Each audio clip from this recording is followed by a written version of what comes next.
What is up, guys, and welcome to a brand new tier list video. As we are starting off the spooky season, we're starting to get into that mood.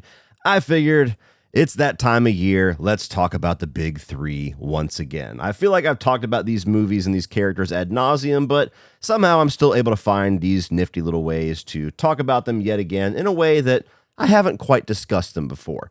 But this sneaky little bastard from Australia named Chris Stanley snuck into my house, opened up my text note file of all of my upcoming video ideas, stole this one, and then got into his little time machine and went back a week and a half and started doing them himself. And don't think just because you're doing these separately, Chris, that we're not onto your shit. Don't mock me. I don't appreciate it. Anyway, in all seriousness, guys, I had this idea written down for like almost 2 months now, and then I laughed a couple of weeks ago. I saw Chris Stanley, also known as Cosplay Chris, had dropped the video talking about all of the Freddy Krueger makeups, and I think even today he's dropped the Michael Myers mask list, so I'm sure the Jason one is on the cusp.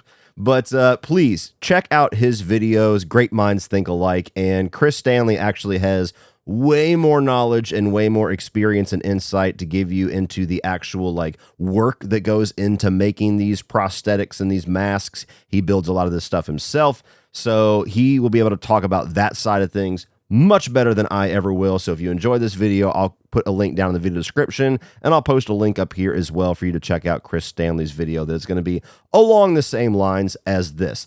But what this video is I'm going to be talking about every single design of Freddy, Michael, and Jason, our big three slashers, all in one big fat ass tier list. So I have put every look in all the individual movies, and in some of them there's actually alternate designs. There's alternate masks, there's little Freddy variants and things like that. So we're going to end up with like over 40 different variations of these characters. Should be a lot of fun. And I'm basically just going to be coming to you as a fan of these movies, saying very purely whether I like this design or I don't. It is really that simple with me. Whether I think it's a cool look, it's effective, or I think that whoever made this probably should have tried a couple of more times before they put it on camera. Nonetheless, the categories that we have that we're going to be ranking these from the bottom tier to the top tier. We have the bottom tier that is reserved for the worst of the worst, the faces that only a mother could love. Right above that, we have ones that I don't necessarily like, but they're not horrible, that I will call swing and a miss.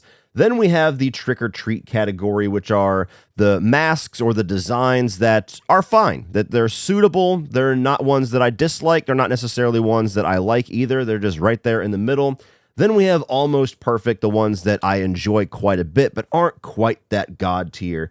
And then very fitting, the top tier is this is God. And these are the ones for all of the designs that I think are the absolute best iterations of these three characters. As always, please let me know your thoughts down in the comment section below. And I'm also going to be putting a link in the video description, as always, to this tier list. If you want to do your own version, you can tag me on social media. You can do your own YouTube video. I've enjoyed seeing a lot of people do those lately, like seeing a number of people do the ones where I was facing off against all of the horror icons. That's always a really fun one to see how everybody attacks that one differently. So if you want to do this list, be sure to tag me in it and I will help promote it. Now, with all that being said, I have all of these different designs listed in release order, and we're going to be starting with Freddy, moving on to Jason, and then ending with our boy Mikey. So without further ado, let's kick this bitch off with the Freddy design from Nightmare on Elm Street, the original film from 1984. And just like this scene very much plays into the name of this category, this is God. For many people, this is the best look of Freddy Krueger, and a lot of it has to do with the fact that it was lit very dark. This was the Freddy that was in the shadows a lot more. They didn't really focus on playing up the Robert Englund's facial expressions and having it be more of an animated in-your-face character. This is when he was literally a dream demon that was stalking you through the night, that was stalking you through these dark corridors and the boiler room. And so when you combine the fact that it was a very good design for the original intent of this character with the much more dark and sinister performance that Robert Englund gives, with the way that they lit it and they utilized this design in that first film, to me, this is pretty much as good as it gets when it comes to our boy Krueger. Moving on from that, we have Nightmare on Elm Street 2, Freddy's Revenge. And you know what? This one is going to go right up into almost perfect for me. Now, I'm not necessarily a big fan of the elongated, like, witch's nose here. And I think they almost make him a little too demonic looking in certain spots. Like whenever you get the party scene where the fire is lighting him up very much, he's much more lit and he's much more in your face throughout the third act of this film than he was in the original film. But this is one of the scariest looks of Freddy, and that's what I really appreciated. Honestly, it's the best thing about the movie for me, is that when you get the combination of the performance and the voice modulation of Robert Englund and the certain lines that you give there, like, you got the body, I've got the brain.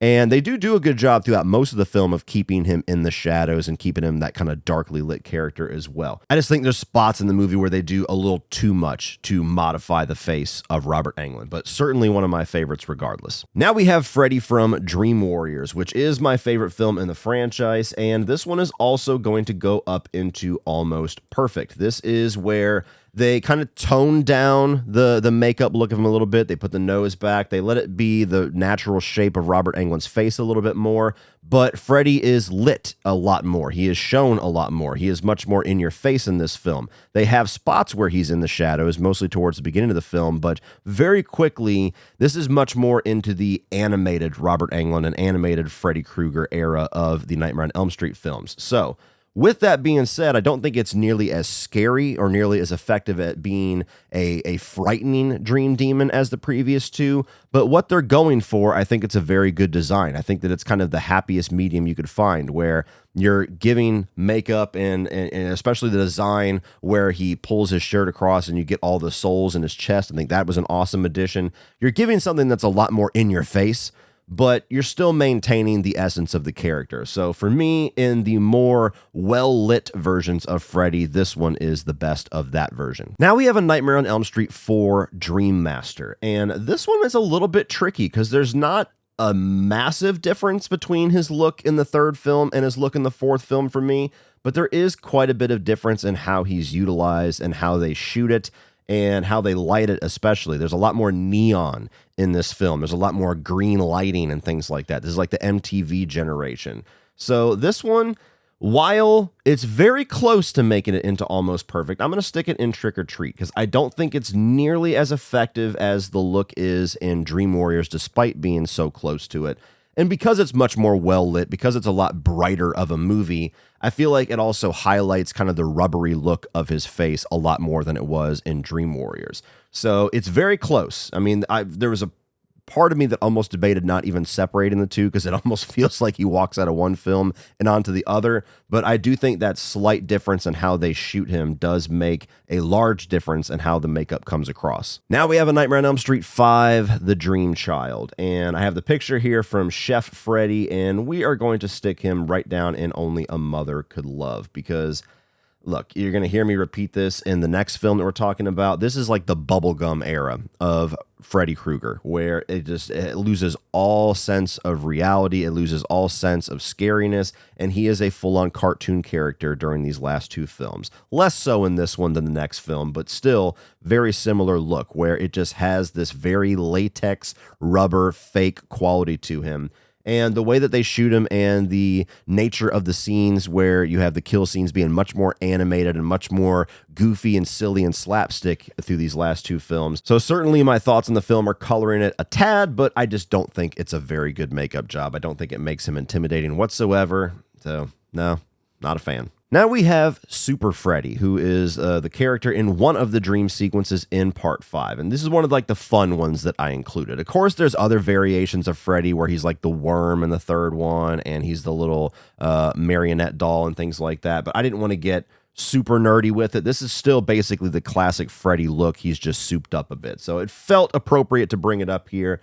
And this one, for as much as I'm not really a big fan of this movie, I'm actually going to stick it in Trick or Treat. I think that this design's kind of cool for a nightmare sequence. I like the concept of this comic book villain, comic book hero nightmare sequence. It's just in a very goofy film, and so the scene itself is very goofy. But the black and white look of it, the black and white sweater, the fedora, and just having this giant meathead version of Freddy, I don't hate the idea, so it's going to safely stick right there in the middle in Trick or Treat. Oh, now we got this power glove wearing son of a bitch, and yeah, Freddy's dead. Final Nightmare is going right down into Only a Mother Could Love. Even more egregious than the Part 5 look of Freddy is just absolute bubblegum. It's pinkish. The way that they have made it almost look like melted latex, or like, like the silly putty that we used to buy as kids. It had the little egg. It looks like somebody just stuck that on his face. Like, it is very cheap makeup. And of course, this film is going full slapstick. This is basically a Looney Tunes cartoon, so that kind of lends itself to the design of the character a lot. Hate the movie, absolutely hate the design. I hate the portrayal of Freddy Krueger. There's not really anything about this movie that I like, so that's just going to have to go down there at the bottom. Now we have the design from Wes Craven's New Nightmare, who technically is a demonic entity that is just kind of taking on the persona, the physical manifestation of Freddy Krueger, but fuck it, we're still included on this list. If you're somebody that has an issue with me including it because of that, I don't know. I thought I was nerdy, but damn.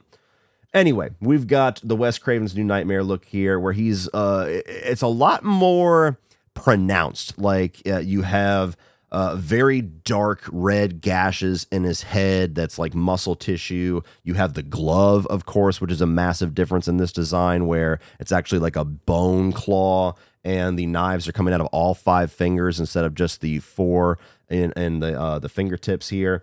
So this is one that I like quite a bit, but it's not one of my favorites. So I'm sticking it in Trick or Treat, but it's definitely, I don't know if I'm going to rank these at the end of it, but if as of right now, that would be my favorite in the Trick or Treat category. It works for that movie. It's not necessarily a design that I would want to see them revisit as a Freddy proper, but for a demonic entity trying to take on the look of Freddy, I think it's a pretty badass look. And you do have a couple of variations of it throughout the film. Like later on, there's a spot where he's wearing a trench coat, but I don't know, this one's just a lot more of a loud design. He's got the leather pants and shit like that. So I think it works. I think it's cool. Now we have the Freddy Krueger from Freddy vs. Jason, and this is another one that I think safely goes into Trick or Treat. It's along the same lines as Dream Master. It's a very similar design to the Dream Warriors, Dream Master looking Freddy. His gloves a little bit more green for some odd reason, which is not a pronounced detail whatsoever. I think he looks the best in the red lit sequence just before the first Freddy and Jason fight, where he's almost got like these razor sharp teeth. That's something that's certainly unique to this design that I think is pretty cool. And whenever he's darkly lit, he looks badass. He looks menacing. If he looked that way the entire film, he would certainly be up at least one category for me. But obviously, this is a movie that is very tongue-in-cheek. It's very silly. You have a lot of well-lit scenes where they're fighting, and so it's not necessarily going for a Freddy design that's meant to scare you in the way that like the original 2 were. But I do like the design. It's right there alongside Dream Master for me. Now we have this demonic Freddy that shows up in the nightmare sequence at Camp Crystal Lake in Freddy vs. Jason. And I fucking love this look. I'm sticking it up in Almost Perfect. It's not necessarily a design that I would want for a whole movie, but for that sequence, I think it's awesome. And I wish I had like a figurine of it, because I think it's one of the coolest looks in the entire franchise. I think it really nails home like the essence of the character in that scene where, for all intents and purposes in Freddy vs. Jason, Freddy is the villain of the film, even though you have 2 serial killers and Jason is certainly getting a much higher body count. Freddy is the one pulling the strings and the one with the much darker agenda there. So I think for that scene, that's kind of a visual way to let the audience know, as if we didn't already understand, that this is the villain of your film. So I love the way that it's lit in red against the Camp Crystal Lake background. Like he leaps out of the water and shit. It's just such an awesome look and an awesome sequence. It's almost snake-like, like almost like Jafar at the end of Aladdin. So I love that design.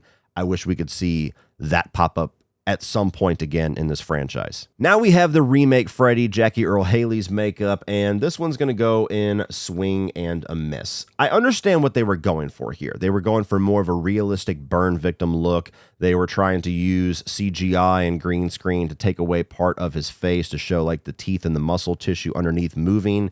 And I just think that they almost overthought themselves into oblivion with this one. Like they tried to go so ultra realistic that it almost took away from the realism of the film.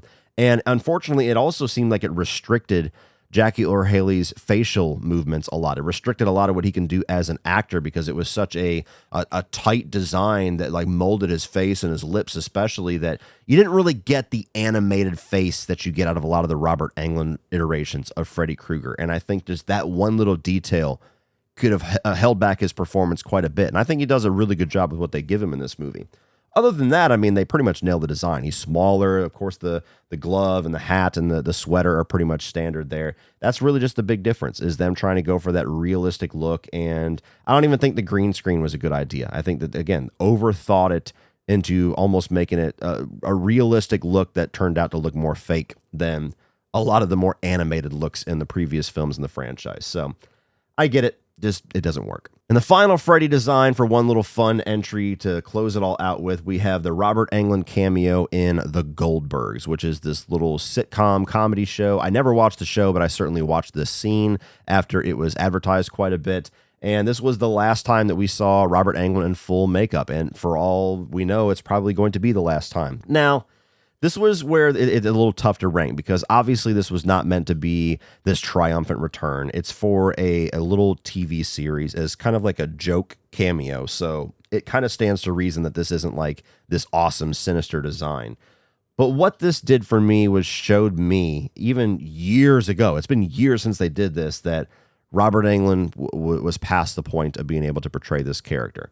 So I'm going to stick it in swing and a miss. I don't hate the design. It's not like it's embarrassing. Just to me, as a Freddy fan, I didn't look at that and said, awesome, I got to see him in the makeup one last time. I looked at that and I said, yeah, Robert's old. Robert's very old. And so it's a design that I don't look back on fondly, because it's almost like one past what we should have had. Like having him have his swan song in Freddy vs. Jason, to me, should have been the last time I saw him in the makeup. And so despite this being just kind of a little fun thing for fans, it's something I don't necessarily need in my life, but not on the offensive level as the two below it. Now we're moving on to the Friday the 13th franchise, and coming up first, we have the rotted corpse of little boy Jason in Friday the 13th, 1980. And this one, I'm going to stick in Trick or Treat. Of course, I wasn't there in 1980, so of course I wouldn't have the perspective of being shocked at the end of it, but I just never found it to be that scary of an ending. You know, I don't find the scene to be nearly as big of a shock as its legacy tends to tell me that it is. But the design, it's fine. You know, it's a boy with a deformed face that has some rot makeup put on him. You only see the design for a couple of seconds. He jumps up, he pulls Alice into the water, and, you know, that's it. So did he make an impact on that final, or that first film's final scene? Sure. Has it ever really been that high on my list? Not really. Now we have Sackhead Jason from Friday the 13th Part 2, and this one's going to go right into swing and a miss. The idea of having Jason in a burlap sack I like, and we will revisit that later on in this list, but I think he looks fucking ridiculous in this movie. Now, the performance, as well as the clothing, like the hillbilly Jason, it's inherently very silly to me. Now, I like Friday the 13th Part 2. I think it's got some solid kills. I do prefer it quite a bit to the original film, but I think Jason himself doesn't make the strongest entrance here, and he's very dopey. Like, there's a lot of times where he does dumb shit, like whenever the chair breaks and his fucking pitchfork breaks and stuff. He comes across as not so menacing to me, and while it's an iconic scene, throwing the sweater on to trick him certainly does him no favors too, makes him seem stupid, but I like the look of Jason unmasked, kind of that mountain man look that we get to see for just a slow motion few seconds at the end of the film, but the sackhead look, I don't find it scary. I find it silly. Now we have Richard Brooker from Friday the 13th 3D, and I like this one quite a bit. This one is going to go up into almost perfect for me. This is the first time that we got the hockey mask, and the design of Jason as a character in this movie was a significant upgrade for me. I like kind of the green jumpsuit that he has, almost like the mechanic's outfit. I like the look of his face, too. And when he has the mask on, along with like just Richard Brooker's presence, he's a very meaty guy. I really like the way that he looks. So for the entrance of what the classic, as we know it, look of Jason Voorhees is, this one is still top tier for me. Now we have Ted White from Friday the 13th, the final chapter, and this one is a This Is God iteration for me. Now, it's only slight differences from the Part 3 design, but the slight differences to me make all the difference in the world. I think that Ted White, next to Derek Mears, is easily the best iteration of Jason. I like the ferocity that he has. He's also very darkly lit in this movie. Like, he's actually the scariest in this movie of any of the films aside from the remake, in my opinion, just because of the way that they shoot him. And that does a lot of favors for these designs, as we've already talked about with Freddy Krueger. But you have the axe wound in the corner of his mask that has like a little blood stain through a lot of the film. Of course, you have later on where they split his hand. It's also kind of a part of the iconic look of the character that you always see displayed, like in the graphic that I have up here. It's a slight difference from 3, but it's a slight improvement for me. As far as classic Jason, this is my pick. Now, of course, I skipped number 5 because technically that is not Jason Voorhees. That is Roy. So we're moving on to Jason Lives, and we have CJ Graham's iteration of this character. And this might upset some people, but I'm going to stick him in Trick or Treat. Nothing against CJ Graham's performance, because I think he's great. He's one of the better Jasons, and I do enjoy Jason Lives as a movie quite a bit. But I've never really liked the design of the Jason character in this movie. Of course, he looks intimidating because CJ Graham's just a monster, but I always call him Home Depot Jason because he's got like the carpenter look. You almost feel like he's got like a Bob the Builder costume on because of like the little tool belt and everything that he has and the carpenter gloves. And I don't know, there's little details like that that I just don't really find to be that intimidating. I think they make the character look a little bit goofy. So not egregious, not super egregious, but yeah, never been one of my favorites. Now we have the entrance of the Kane Hodder era, and we have Jason Part 7, The New Blood, Jason versus Carrie. And this is another one that is absolute god tier for me. This actually, of any of the designs of Jason, is my absolute favorite. Even as much as I love Part 4, I love the look of the character in this film. Not a fan of the movie, but I love the look of this character. I think that Kane Hodder, this is his best performance as Jason, in my opinion. And I just love the way that the mask has part of it missing, and you could see the teeth and the skull underneath it eventually when it's unmasked, and he has like that very skull monster look to him. You can see part of like his spine in the back. Like, he's a character that has rotted away underwater for a very long time. And the way that he comes out of that water and looks throughout this movie, I just think is fucking gnarly. I think it's the most badass look that character has, especially for the zombie Jason era. Now we have Part 8, Jason Takes Manhattan, and this one's going to go all the way to the bottom, Only a Mother Could Love, because this is what I call juicy Jason. He is slimy and wet. That is really the only defining factor of this Jason. For whatever reason, he doesn't look like Part 7 anymore. His mask has healed. I don't even really like the way the mask looks. The mask is kind of like fat in this movie. But yeah, it's just like a wet jumpsuit, and he's always leaking fluids. And so I just don't really like that. There's just nothing cool about it. Like, you know, I almost said Derek Mears. Wow, that would have got me roasted. Kane Hodder does still a really good job for what they give him, which is not very much in this movie. Like, he still has an intimidating presence. I like some of the kills in this movie, despite it being my least favorite Jason movie. Probably my least favorite film of all of these films, actually, I'm going to be honest with you. But I hate the look. I just think it's weird. Like, he spends all the time on a boat, and then he goes to Manhattan. Like, why the fuck are you still wet, dude? Like, go stand in front of a fan. Dry off. Goddamn. Now we have Jason Goes to Hell, one of the more extreme redesigns of Jason. And this one, I'm going to stick and swing and a miss. I appreciate the fact that they were trying to do something different. They were trying to give a very unique look to Jason. And there's a bit of what they're going for that I think is cool. Overall, I just think it's kind of a weird design. Mostly the way that his flesh is starting to like bind with the mask, almost like his mask was too tight and it started to like fuse with his face. So you also don't really get to see this design. The character's only in the beginning of the movie and the very end. The rest of the film is its own thing. But yeah, I don't know. It's one that I don't hate. I don't hate it like I do the bottom 3 there, but I can't say that I particularly like it. I appreciate the effort in doing something different. I just don't think it completely landed. Now we have moved on to Jason X, and this is a very unpopular opinion, but this is actually my favorite of the Kane Hodder films. And I grew up with it. I was the right age to see it. I have a lot of fun with Jason X. And I actually really like both of these designs. Now, first of all, we have just regular Jason proper, which if we're not going to have the really over-the-top, zombified, like deteriorating Jason, I think this is by far the best Jason look that Kane Hodder has that is more just traditional Jason. So this one, I'm actually going to stick up into almost perfect. I think he looks pretty badass. And I really like the chain that's sticking there. It's like a chain collar from when he's chained up at the beginning of the film and then he kills David Cronenberg. I like kind of the leash look that is left on him. So I really like this Jason proper look. And then you have Uber Jason. And this is another one that I am really fond of. And this is going to go right next to that.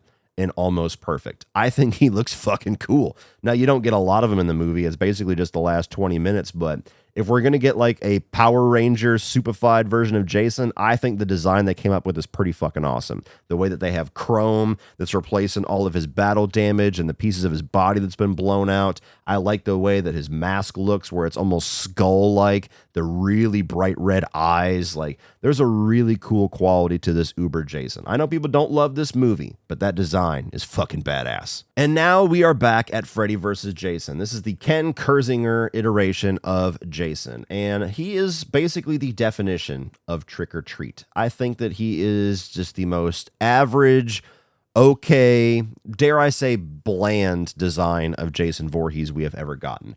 I don't hate Ken Kirzinger's performance in this movie. I know a lot of people hail a lot of hate at him because they really wanted it to be Kane Hodder, and maybe it should have been Kane Hodder, but I think he's fine. I think that there's some scenes that he's better than others. He's a little stiff, but the design of the character is just fine. He's just the most average, the most like stock, like almost like AI. If you typed into an AI, give me a Jason Voorhees design, this is what you would get. So I don't hate it. I don't love it. I think that to a degree, they did a little too much to make him black. That seems a little bit fake. Like it's almost like he's wearing a whole cap on his head and it's just dark jet black. It doesn't look like actual skin of an undead or a living person. So that's the one part of the design I've never really cared too much for, but overall, he's fine. He gets the job done. Now we have arrived at the 2009 remake of Friday the 13th. And remember what I said about Sackhead Jason from part 2, about he looked a little dopey, not very scary, not very intimidating.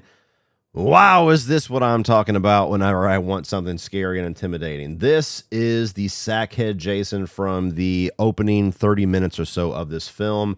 And this one to me goes all the way up into This Is God. I love the look of Derek Mears's Sackhead version of Jason. I think the way that they wrap it around his face, the ferocity that he has, especially just the intensity of the sequence of the movie that he's actually dressed in this getup, I think is the most intimidating that Jason has ever looked. This is the scariest version of Jason to me. Even over the design that we're about to talk about, the more Jason proper look of the remake. He is scariest when he is wearing that burlap all over his face. So I love the design. To me, that was infinitely better than what we got in the second film. And now we have proper Jason. We have the hockey mask Jason from 2009. And this one, I'm going to stick it in Trick or Treat. I don't love it and I don't hate it. I love the iteration of Jason. I love Derek Mears' performance. This is more of a standard look of Jason with some different details like the longer hair, which I'm not necessarily a fan of. And even just the garb that he's wearing is more traditional. It's more along the lines of like the Ken Kirzinger Jason, just with really Derek Mears is the thing that makes it stand out. So that's the thing that's very different about this look. Other than that, I think it's fine. I don't think there's really anything that stands out about it. So I certainly don't hate it, but it's not a design that pops. It's not a design that really has anything that draws my eye to it the way that some of these ones that are above it do. And finally, we have arrived at our boy Mikey from the Halloween films. So starting off with the original classic from 1978, you have the original take of this character. You have the Nick Castle version. And of course, this is going all the way up to This Is God. This is Micheal in his purest form. This is the most genuine iteration of this character. And it really all comes down to the cinematography and the lighting in this one. There's not necessarily anything stand out about this design that makes it so much better or so much more effective than a number of the other really good Michael designs. It's just the way that they utilize him. It's the way that they light him. It's the way that they frame him. It's where he's always in the shadows. He's in the distance. He's peeking out from hedge bushes and shit. He's across the street and you just see a silhouette, or you had like the little 1-watt bulb that comes on in the closet and you just see that little gray blue shine on his face. Like, that is what makes this version and this look of this character so iconic, and for most people the best that this character has ever looked and ever will look. Now we have the Dick Warlock design from Halloween 2, and fun fact, this is actually the same exact mask as 1978, but it looks completely different because Dick Warlock's face is shaped very different than what Nick Castle's were. It's a lot more wide, and so the way that it stretches across his face makes it look like an entirely different mask when it's actually the exact same one. Added in with the fact that it's, of course, weathered. It's a little bit discolored from the time that has passed from 1978 to 1981 whenever they were making this film. There's stories out there about Deborah Hill having it smashed between two books under her bed, and she was a heavy smoker, so it gave it more of a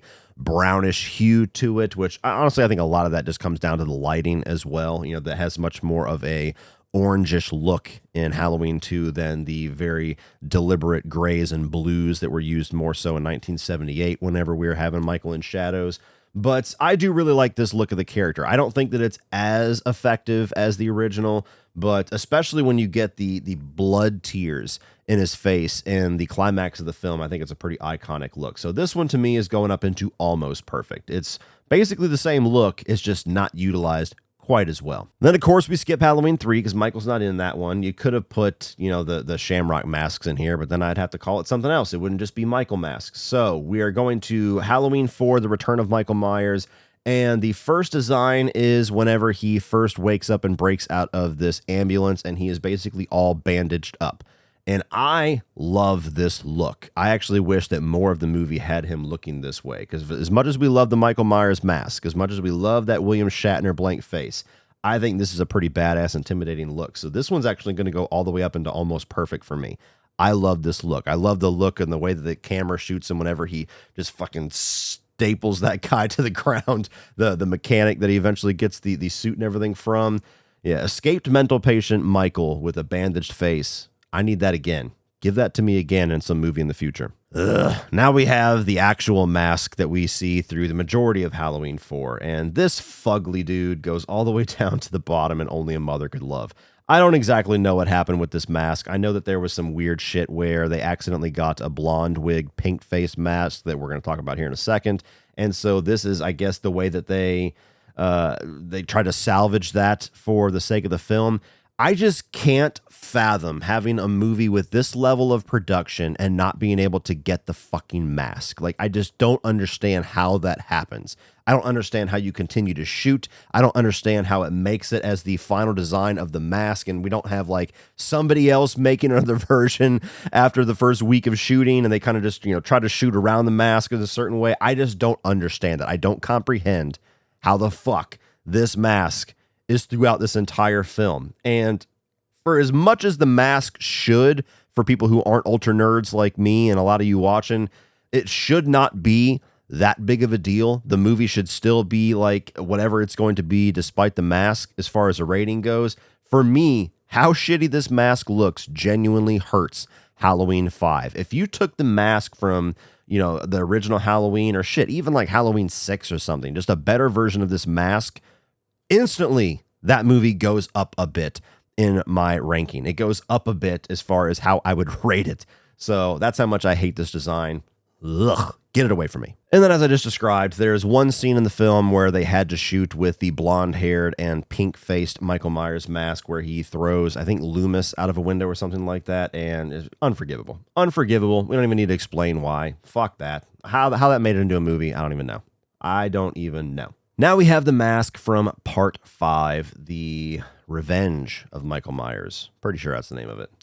I'm not a fan of this movie. It's my least favorite Halloween film, and I'm not a fan of this mask whatsoever. I don't think that it works at all. So this is another one that goes down to only a mother could love. A lot of people call this the Nicolas Cage mask for understandable reason. This is just the weirdest looking mask in this entire franchise. For such a simple design, it is astounding how often they fuck this thing completely up throughout the productions of these movies. I think it's weird that like they don't have the mask, like the neck of it inside of a shirt or inside of the coveralls. They just kind of let it drape over and it has this weird aesthetic to it. The hair looks strange. It's just... Every time I watch it, it feels like a Michael Myers copycat. It feels like the Roy of this franchise. Like, canonically, this is not actually Michael Myers. He's still asleep getting butt fucked by the hermit in the beginning of the film. This is somebody else that grabbed a mask and just started doing shit in Haddonfield. Speaking of weird shit, you have this brute mask that Michael wears for one scene in this movie where he's driving a car. And I'm going to stick it and swing and a miss. I don't hate it on the level of the ones below it. I think that it's interesting to see Michael try on different masks. It's kind of sacrilege in a way, but it's also kind of interesting. And I'm surprised we haven't seen more movies try to do something like this. Maybe it's because this movie doesn't do it very well. But yeah, I don't know. It's like this weird, almost like Goosebumps version of like a mobster or something. It's a very odd mask, but I don't know. I don't completely hate it, but I certainly don't like it. Now we have the Halloween 6 Curse of Michael Myers mask, and to me, this is easily one of the best designs of this mask. You could say anything you want about the movie. It has got problems galore. The mask is not one of them, so this one goes all the way up into almost perfect for me. I think it's a badass design. I love the way that they light it, and it has that kind of blue-gray hue to it like the original film. It's just a really good design. To me, this is the best that the mask looked since the original film, honestly. You know, it sits a little bit different. It's got a little bit more weight to it and a little bit, you know, the hair's out a little bit more than the original. But I really like the performance here by George P. Wilbur. I think that the atmosphere of this movie is very present. It's one of the most atmospheric Halloween films, and I think that that does a lot to add to how effective this mask is. So I'm a huge fan of this one. I dig it. And now we are at Halloween H2O, and this is the mask debacle movie. There are 4 different masks that we have to discuss from this single film alone. And the first one that pops up is actually just, I don't remember if it's the same mask, but it's the same design as the Curse of Michael Myers mask. So I don't think that it's utilized well as far as the way that it's lit. It's not nearly as atmospheric as the way it was shot in that 6th film. So I can't just stick it right next to that one. I'm going to stick it in Trick or Treat. But this is the mask that they were originally going to go with for this film. And honestly, I wish they would have gone with. I think that it's the best design of the 4 that we have to discuss for this film. But for whatever reason, they started to use it. They didn't like it, and so they went back to the drawing board to get something else. But in the beginning of the film, whenever he steps into the doorway to kill the nurse from the original, that's the best look that you can get of this mask. And when he grabs her, whenever she's trying to get out of the window before he slits her throat. But it's the best looking mask of this film, and it's also the one that you get to see probably the least of the 4. Now we have the KNB mask, which is the one that has kind of the alien eyes. This is the one that was utilized throughout a good bit of the film before the Weinsteins came in and said, hell no, we don't like this design. You need to go back to the drawing board for the second time. And yeah, I'm not a fan of this mask either. I'm going to stick it in swing and a miss. You know, I don't think that it's quite as egregious as the ones that I have below it, but it's not good. You know, one of the weird things about H2O is how much they really wanted to pronounce the eyebrows of Michael. And while this is one of the designs that actually hides his eyes, and I appreciate that, the alien cutouts of the eyes are just odd. They just look weird. They just don't fit the character. So I'm actually glad that they did not stick with this. This is, not the worst of this film, but the one we're going to talk about next, I actually prefer to this. Now we have the Stan Winston mask, which is the one that you see predominantly throughout the majority of Halloween H2O. And this is another one that I'm going to stick in swing and a miss. I don't dislike it quite as much as the K&B, but the biggest issue with this mask is the way that they shoot it and the way that they light it and the way that his eyes are so prominently on display throughout the entire film. You should never see Michael Myers' eyes. The entire effectiveness of this mask is by having just that blackness. Like Loomis said in the original film, the blackest eyes, the devil's eyes. And the fact that they light his eyes so prominently in this mask, and especially when he's attacking Jamie Lee Curtis and I think she kicks him in the balls or something, he's like, he gets like this just saw a rat face. Like, you should never see those expressions by Michael Myers. And the fact that his hair is like really froed out to where it's like sticking in all directions, that's also not really a design that I love at all. I'm not nearly as down on Chris Duran's performance as a lot of people, but I definitely do not like this mask. Oh boy, and now we are at the absolute bottom of the barrel with the CGI mask. So first of all, let's not even waste any time. This is going right into Only a Mother Could Love, and for as much as I dislike movies like Freddy's Dead and Jason Takes Manhattan, that would be the bottom as far as this category goes so far. So they had some reshoots, I believe, they must have, and they didn't have the mask for whatever fucking reason. And so they basically had to CGI the Stan Winston look onto the K&B mask. And for a very long time, I never noticed this because it's kind of a blink and you'll miss it scene until it's pointed out to you, and then you could never miss it ever again, and it will haunt your fucking soul no matter how much you like H2O, which I like it quite a bit. But yeah, you have one shot here where you have the kid who's trying to stick his hand down into the garbage disposal to get the corkscrew, and you just see a CGI face. Oh, it's fucking revolting. Like, I don't know if I got the details right on why they had to do this, but whatever the reason for having to have this scene be a CGI mask, inexcusable. Bottom of the barrel for Michael masks. Now we have Halloween Resurrection, and this is another one that's going to go into swing and a miss. It's not necessarily a design that I think is super egregious. Actually, if I was to say, it's on the higher end of swing and a miss. It's bordering on Trick or Treat. I think that it's okay. I think that it's an improvement on the Stan Winston design, but there's also something about the facial structure that kind of makes the mask almost look like it almost has like a weird facial expression. Like, it's got kind of like an angry look to it and not in a intimidating way. It's in like a silly way. And so this, added in the fact that it's in a totally shitty movie, is just not a very good design of the mask. You know, they were heading in the right direction of getting away from the debacle of H2O, but they didn't get very far. Now we have arrived at the Rob Zombie films, and we have quite a few different iterations of these masks among these two films. So we're going to start off with child Michael Myers, who has the clown mask, the one that he wears throughout Halloween, the holiday, not the movie, and he has his first kill. And despite the fact that I really don't like this segment of this movie at all, I find it to be borderline unwatchable. I like the look of this mask. I like the juxtaposition of having a happy clown and the darkness that's underneath it, and it's a nice little throwback to the clown mask from the beginning of 1978. So I'm going to stick young Mikey's clown mask in Trick or Treat. I think it's a pretty good mask. All right, now we have the asylum section, and I'm fairly certain this is the only mask that we see him wear. I know he wears variations whenever he's a kid, but I didn't want to include every single one of them. This is just the one that he wears prominently in the second act of the film during his escape. And this one I think is okay. I'm going to stick it in Trick or Treat as well. I don't think that it's necessarily the best mask. It's got kind of a jack-o'-lantern look to it, which obviously fits the title and the theme of the movie.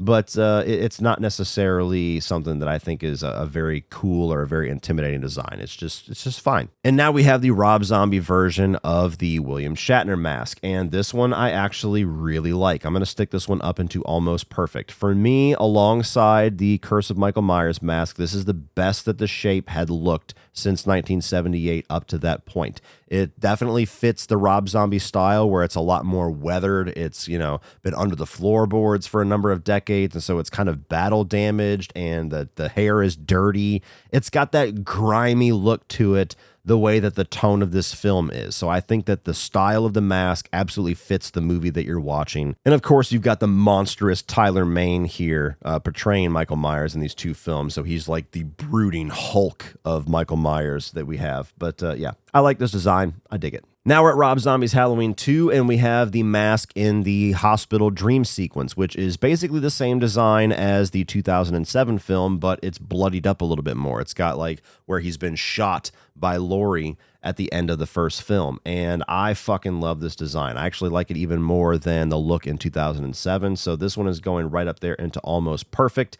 I wish that they kept this look of the mask throughout the entire film, because as much as I would defend a lot of elements of that movie and get roasted for it till the end of time, And I even like the hobo approach that they go for, but I wish the mask stayed intact a little bit more and had that bloody look to it. So I really like the look of this mask in that dream sequence. And now we have the torn in half mask, which I think it only happens like maybe halfway through the film. It's been a while since I've seen Rob Zombie's Halloween 2. I think somebody grabs it and rips part of it off, and then that becomes his mask throughout the second half of the film.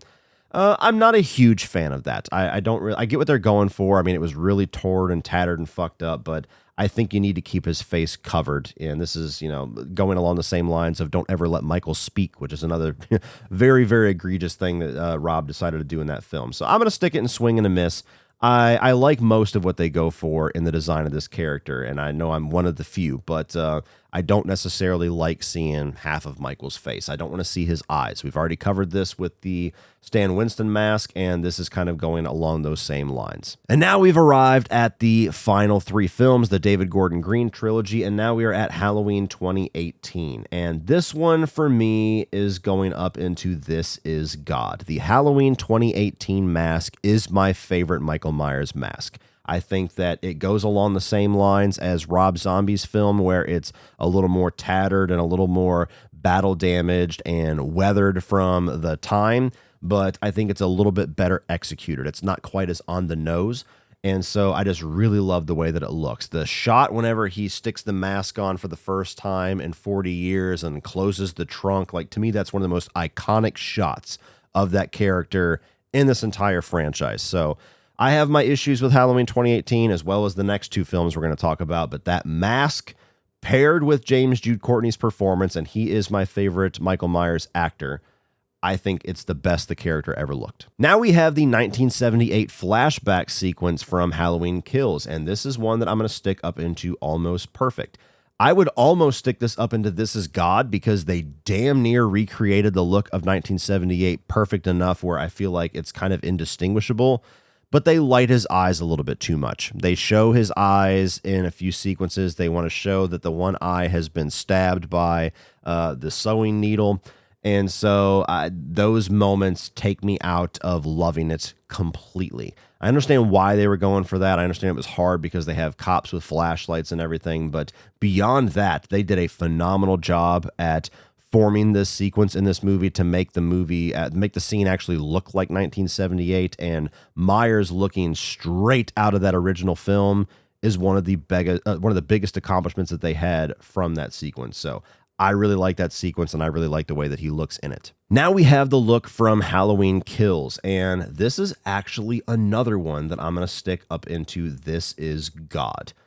I absolutely love the fire damage on the side of this mask, and I think that it gives it such a cool, mean look for this movie. Now, I have significant issues with Halloween Kills as a film, but Michael Myers is, alongside Rob Zombie's Halloween 2, at his most brutal and most relentless and most vicious in this movie, and I think that the mask represents a lot of that. The fact that it's still the Halloween 2018 design, which I adore, but it has been burned and melted into his skin on the one side of it. It's just such a badass look. And it all comes down to how they shoot it, too. Like that fire emergence sequence when he first comes out and just desecrates all of those, or decimates, I should say, not desecrates, decimates that entire crew of firefighters is one of the most badass sequences in this entire franchise. And as he goes through and just lays waste to Haddonfield, I just love how pissed off and mean just that simple little design change on the mask actually makes him look without him having to say a single word to convey that. And last but not least, we have Halloween Ends. So this is, what is it, like 3 or 4 years later or something? I can't remember. It's been a while, but it's been a couple of years since the events of Halloween Kills. He's been living in this sewer ever since. And so you get to see Michael, and it's the burned mask from Halloween Kills, obviously, but it has been molded over. It's got kind of a yellow, almost green hint to it. It is continued to deteriorate and be damaged from the look of 2018, but in a different way, not in like a battle damaged way, just in like a deteriorated way, kind of representing how the character is deteriorated in this one, where he's kind of damaged and weak, and he's not necessarily at full strength. And for as much as it's still pretty much representing the 2018 and the Kills mask, I'm not really a fan of the moldy look of it. I think it's okay. It doesn't offend me, but it's going in Trick or Treat. I bought the 2018 mask replica from Trick or Treat Studios as soon as it was available for pre-order. I did the same thing with the Halloween Kills mask. I have an awesome subscriber and a fan that sent me a home redesign of that Trick or Treat Kills mask where they repainted it and reteased the hair and redid it, and it looks damn near movie quality. Absolutely love that mask. I didn't even bother buying the Halloween Ends mask. I was like, I'm never going to wear this. I'm never going to go out as Michael Myers on Halloween and choose this mask over any of the others. It has that yellow, green, moldy look. No. I don't want to represent the Myers that got fucking suplexed by Corey Cunningham in the middle of the sewers. So, yeah. It's an okay design. It doesn't offend me, but it's not my favorite by any stretch. Well, that's it, guys. That is the end of this tier list. This is the final ranking right here, and it's actually pretty balanced. Sometimes I worry that sometimes it's going to be a little more bottom heavy or it's going to stick around. You got a pretty well balanced here. You got a few that piss me off. You got the few that are God tier, and you got a whole lot of different stuff in the middle. So yeah, this was a fun one, guys. So let me know if you guys enjoyed this. Please check the video description below for the link to this tier list, and be sure to tag me if you do your own version. Let me know your thoughts down in the comment section below if you don't want to go through all of that and you just want to kind of detail a few things that maybe you agree with or disagree with about my list. And please be sure to check out Chris Stanley's video that is along the same lines of this, and I'll have a link to that in the video description as well. And if you guys enjoy these tier list videos, please feel free to give me some ideas down below. Sometimes I have some really good ideas, but you guys often have the better ones. So please let me know some ideas down below, and your idea might actually come to fruition one day with a Cody Leach tier list video. So thanks for watching, and let me know your ideas down below. That's it for this one, guys. If you enjoyed that, click over here for all of my 2024 new release reviews. And if you enjoyed this video, I'll put a playlist up here of all of the tier list rankings that I have done thus far, and there's quite a variety up there. So please check those out. Like, share, hit that subscribe button so you don't miss anything in the future. And as always, remember, opinions are like assholes, but that doesn't mean you have to be.